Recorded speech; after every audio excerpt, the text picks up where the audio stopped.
Hi everyone, my name is Oso, and welcome to part 2 of my walkthrough of Super Mario RPG remade for the Switch. We've just claimed our first star in Mushroom Kingdom, and now we head to Tadpole Pond to get our clue on the second star. But first, if you enjoy these videos, make sure to give it a like, and subscribe to be notified about new content. We're making a push to get to 1,000 subscribers, and you can help make that happen. Let's find this hidden treasure we skipped earlier. First, head outside to return Mushroom Kingdom to daytime, head back inside, and the toads have returned to their normal routine. Jump on the one closest to the door and wait for him to get near it. Jump onto the platform above the door and jump onto the center of it. The hidden treasure contains a frog coin, which we can trade for goods soon. Head into the shop to pick up a cricket pie for Mallow's grandfather and leave for Kero Sewers. This area is a maze designed to get you turned around. It also introduces debuffs to combat. Rat funks can bite, poisoning either Mario or Mallow. Poison characters take damage each turn, which adds up. Make sure to equip an antidote pin if you purchased one. Luckily, all debuffs will clear at the end of combat, so don't waste your items cleansing the poison unless absolutely necessary. The fastest way through the sewers from the initial warp pipe is down the pipe on the far left. Jump across the water to the pipe on the small platform on the far right, press the green switch to lower the water level, then return through the pipe you came through. Drop down to the bottom of the screen to access the new warp pipe that was underwater. Following this path will lead you straight to the boss. However, there's a lot of good experience and items that you can find around here. To the right of this is a mimic chest. It's a tough enemy but susceptible to Mario's jump. Defeating it will net you a flower jar and a true form pin. This accessory allows the wearer to ignore being transformed, which can come in handy against the upcoming boss. Up the pyramid is another warp pipe, leading you to a chest with a star in it. Just don't be like me and fall off the platform missing all the free XP. Once you are finished exploring, head down the pipe that was underwater. There is a chest with a mushroom in it to heal and a save point. Put the true form pin on Mario, then head to the next warp pipe and face the boss. This is Mallow. Mallow's thought peak will reveal that he's weak to lightning, so blast away. He is always hungry and will eventually eat Mallow, making it a 1v1 for several turns. Mallow will either put a character to sleep or transform them into a scarecrow, removing their ability to use attack for several turns. And that is why we put true form pin on Mario. Aside from that, he's pretty easy, and between Mario's hammer swings and Mallow's electrical shocks, Mallow will go down quickly. Once Mallow is defeated, he reveals that he's been holding back a tidal wave of water. Mario and Mallow attempt to stop it, but are swept away into the Midas River.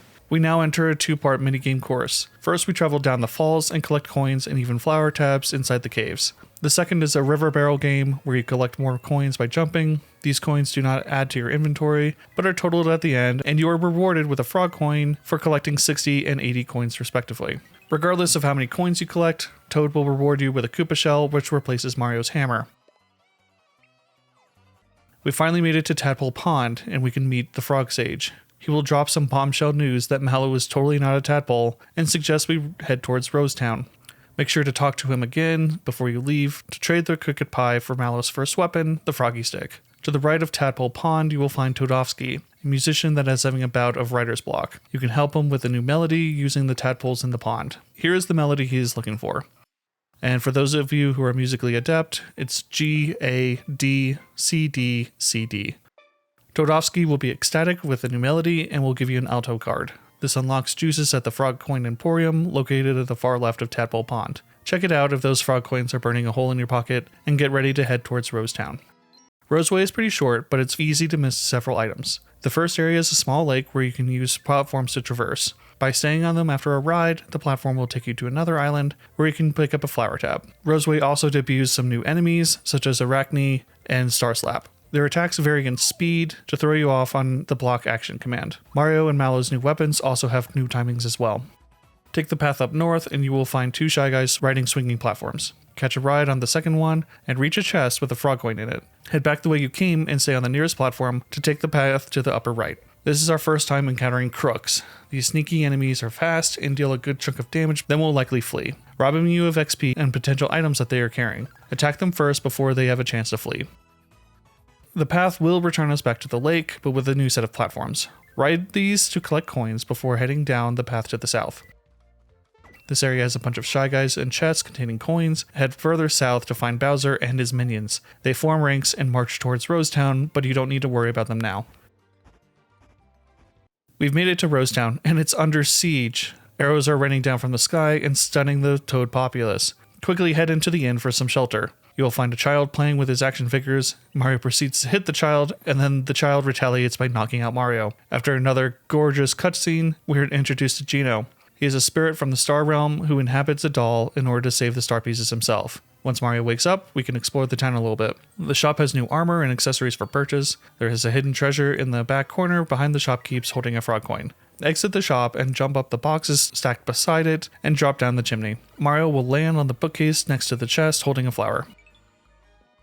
There is also a toad pacing next to a house on top of a hill. Jump on him to reach the house. Once inside, steal his 2 flowers and a hidden treasure found upstairs. Jump on the green switch to let the toad inside. When they ask what happened, tell the truth and he will tell you about a path to a secret reward in the upcoming forest maze. We're ready to head in and find out who's been firing arrows at the townsfolk.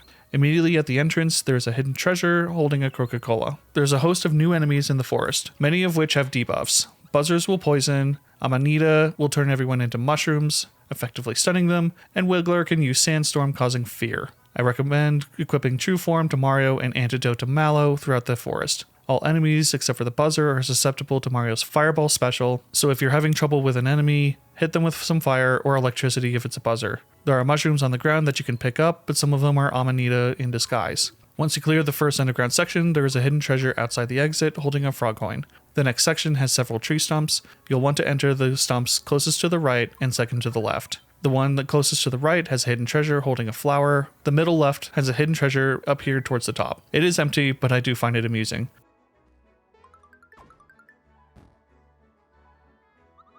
Head towards the back of the area to find a cave with a sleeping Wiggler. Behind the Wiggler is another hidden treasure holding yet another Coca-Cola. Jump on the Wiggler to wake him and open up a new path outside.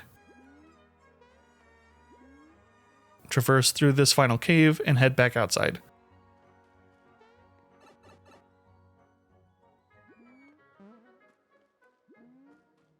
We've made it to the crossroads and finally caught up with Geno. But first we should go to the secret location the Toad in Rosetown was talking about. Given that Mario starts in the down location, head left, then down again, and then left. Done correctly, you'll be treated to a cave with several chests containing mushrooms, a flower, and a frog coin.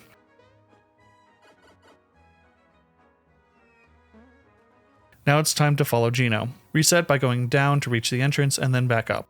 Geno will be heading right. He should be very easy to follow, but in case you lose track of him, his full path is right, up, right, up, and then left. You'll come to a clearing when done correctly. There is another hidden treasure in this small alcove to the left. Both Mario and Mallow should at least be level 7 before facing the boss. Go ahead and save, and make any last minute preparations before engaging Bowyer.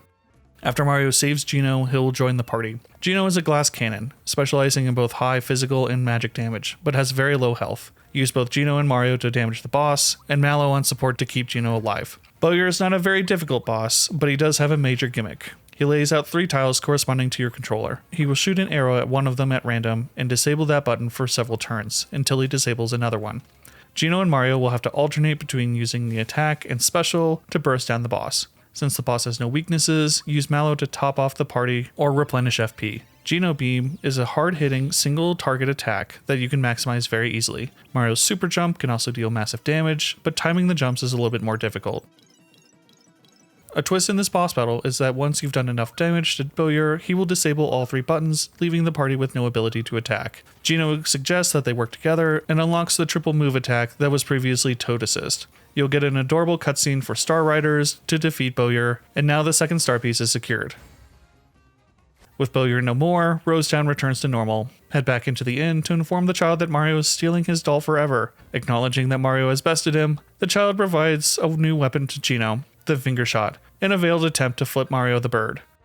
And this concludes part 2 of the Mario RPG walkthrough. If you enjoyed it, please make sure to give it a like and subscribe to be notified about new content. We're making a push to get to 1,000 subscribers, and you can help make that happen. Stay tuned for part 3 where we tackle Yoster Isle and Millville Mountain. My name's Oso, and thanks for watching.